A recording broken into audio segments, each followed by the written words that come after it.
http://javadude.com/foo/42. So your data might be an identifier for a piece of data using a REST format or something like that. Instead of passing data, you could pass a type, which is going to be a MIME type.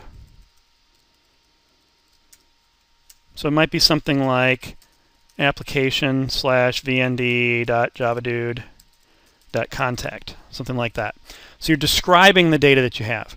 Now if you want to do both of those, and this one ticked me off to no end, I thought you could just type in both of these lines. It sounds reasonable, right? If you want both a piece of data and a type with it, put them both there. Oh no, they can't make it that easy. You have to call setDataAndType. I mean, I was banging my head on this one for I don't know how long, and because I kept setting them both, I'm like, why is my intent filter not catching this? Because it kept going to this more generic one I defined, and then finally I noticed this method, and I'm like, you're kidding me.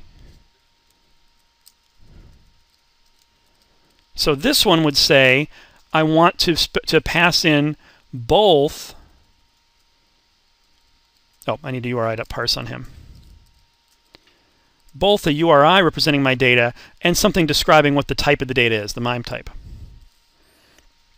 And it could be image/JPEG or something like that, you know, whatever you want the type to be there.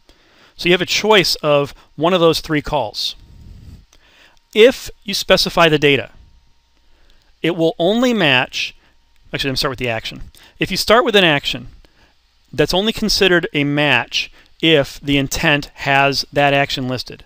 The intent can have multiple actions listed. That's perfectly fine.